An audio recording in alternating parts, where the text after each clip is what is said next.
The table was set the way Margaret always liked it. Good plates, not the everyday ones. Candles lit, even though nobody asked for them. Garrett was talking, loud and certain, like a man who'd already decided how every sentence would end. Then he reached into the inside pocket of his jacket and pulled out a folded envelope. He smoothed it flat against the tablecloth with both hands. And I recognized it before he said a single word. That was my will. The one I'd written 11 years ago. The one he wasn't supposed to have. He looked around the table, smiled at Cindy, glanced at the grandkids, then looked straight at me. "Dad," he said, "I think it's time we talked about the future." He didn't know I'd already talked about it. That morning, with a pen in my hand and a witness sitting right beside me. I was born in Clarksville, Tennessee, in the back bedroom of a house my grandfather built with borrowed tools and borrowed time. I grew up understanding that things worth having were things you made yourself. My father taught me carpentry before I was 12. By the time I was 16, I could frame a wall, hang a door, and read a blueprint without squinting. I spent 41 years doing exactly that, building other people's homes while slowly, carefully, building my own life. Margaret was the best thing that ever walked into it. She came to a job site once to drop off lunch for her brother, who worked on my crew. She handed me a sandwich without a word and walked back to her car. I stood there holding it like an idiot for probably 30 seconds before I remembered my own name. We were married 14 months later. That was 40 years ago. She passed away 3 years back. Pancreatic cancer. Same as it takes too many good people too fast. I still set 2 coffee cups out some mornings before I catch myself. Some habits don't break. They just remind you of what you had. Garrett is our only child. I loved that boy the way you love something you helped build from nothing, completely, without conditions, without a receipt. He was a good kid. Quiet, serious, a little stubborn, which he got honest from both sides. He moved to Nashville for work about 12 years ago, married Cindy, had 2 kids of his own, Emma and little Marcus. We saw them on holidays, birthdays, the occasional Sunday dinner when they drove up. It wasn't enough, but I never said so. You don't guilt your children into spending time with you. Either they want to or they don't, and you love them either way. After Margaret died, a shift happened in Garrett. I noticed it slowly, like you notice a roof starting to sag. Not all at once. One corner at a time. The first sign came about 8 months after Margaret's funeral. Garrett called on a Wednesday, which was unusual. He usually called Sundays. His voice had that rehearsed tone people use when they've already decided what they're about to say. "Dad, I've been thinking. You've got a lot to manage up there on your own. The house, the land, the finances." I told him I'd been managing fine for 69 years. He laughed, but it was the kind of laugh that doesn't mean anything is funny. I know, he said. "I just want to make sure everything's protected." That word, protected. It started appearing a lot after that. A few weeks later, Cindy mentioned that a neighbor of theirs had recently moved into an assisted living community. "Beautiful place," she said over dinner. "He loves it. No yard work, no maintenance, people checking on him." She said it lightly, then watched where the ripples went. I watched them too. I said nothing. Then came the questions about the property. Casual at first. What had the Hendersons sold their land for last spring? Did I know what houses on Ridgeline Road were going for these days?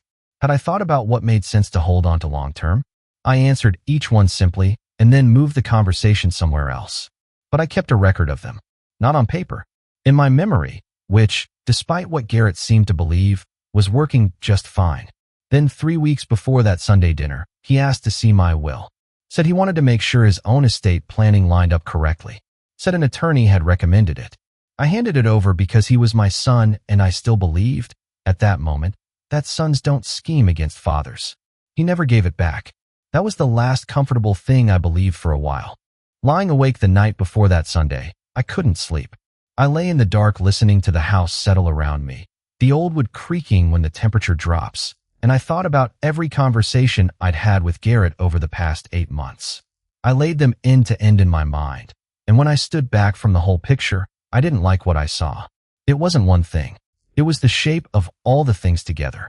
The questions about land value, the comments about assisted living, the measured way Cindy always offered to help manage things when I hadn't asked, and now my will, sitting in my son's house in Nashville, 50 miles away from the man who'd written it. I got up at 5:30, made coffee, sat on the back porch in the cold November dark, and watched the tree lines slowly come out of the black. I'd built that porch myself, 22 years ago. Margaret had stood right there, her hands around a mug just like mine, and said it was the best thing I'd ever made. I wasn't going to let someone decide what happened to it while I was still standing on it. I called Bill Harmon at 7. Bill had been my attorney for 19 years. He answered on the second ring, which told me he was already up, which meant he was already the kind of man I needed that morning. "I need to come in," I said. "Something needs changing." He didn't ask questions over the phone. That was one of the things I'd always appreciated about Bill. An hour later, I was sitting across from him at his desk, and by 9:45, I had signed a document that looked nothing like the one sitting in Garrett's jacket pocket. The house went into a trust that only I could authorize the sale of while I was living. My savings and the land were structured the same way. If I ever became truly unable to manage my own affairs, that decision would be made by two independent doctors, not by my son. And financial oversight would fall to a licensed trustee with no personal stake in any of it. I drove home. I started a pot of roast. I set the table the way Margaret liked it. Good plates. Candles. Then I sat down in my chair by the window and waited for my son to arrive for Sunday dinner with a document he thought gave him the ending to a story I hadn't finished writing yet. I put my hand in my shirt pocket just once, felt the edge of the folded paper there, and then I left it alone. Some things are worth waiting for. If your family has ever tried to make decisions for you before you were ready to hand anything over, comment below. I read every single one. And if you want more stories about people who refuse to be written off before their time, stay with this channel. Because there are more to tell. Garrett read for nearly 4 minutes. I know because I watched the clock on the wall above Cindy's head the whole time. His voice started to become confident. It got slower about halfway through. Not because anything confused him, because he was savoring it. The house, the land, the savings account Margaret and I had built over 4 decades of careful living. He read it all out loud at my dinner table with my grandchildren sitting 3 feet away. Emma was picking at her food.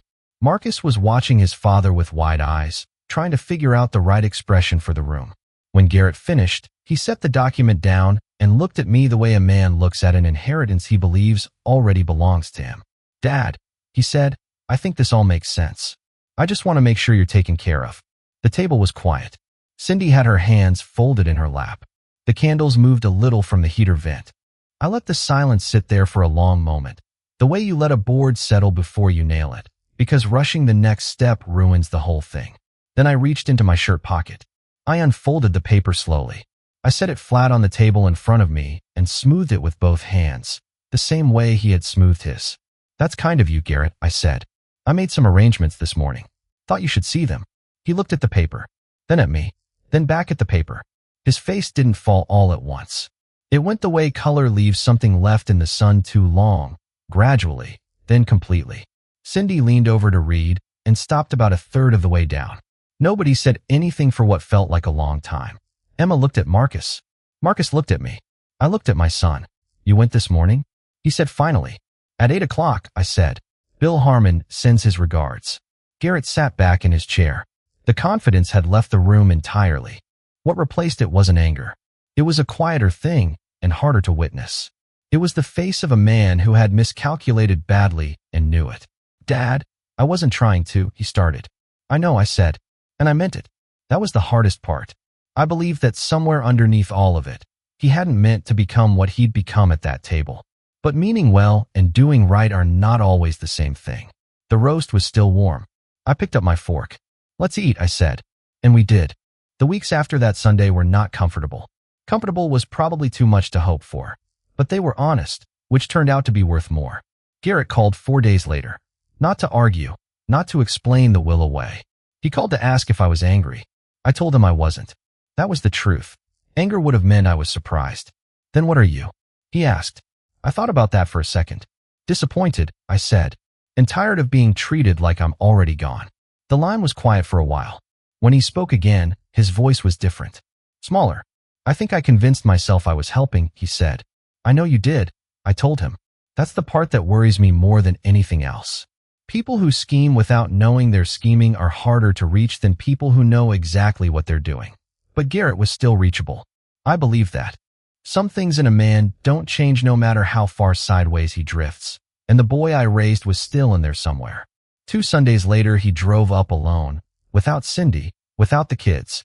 We sat on the back porch with coffee and didn't talk about the will for the first hour. We talked about the porch, actually. He asked how I'd built the corner joints. I showed him. We spent 40 minutes out there in the cold, just a father and a son looking at how something fits together when it's made right. That was its own kind of conversation.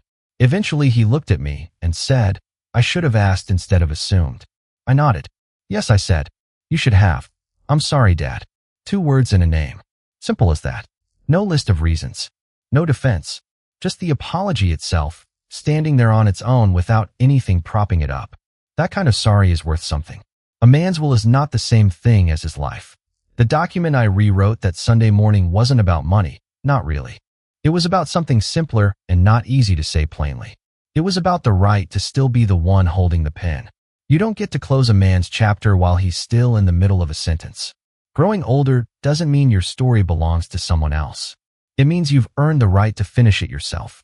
And if anyone in your life is already reading the ending before you've written it, maybe it's time to pick up that pen and remind them who the author is. If this story hit close to home, tell me in the comments. Did someone in your family ever mistake your silence for weakness? I want to read yours. And if you want more stories about quiet strength and the kind of dignity that doesn't need to raise its voice, stay with this channel. There are more stories to tell.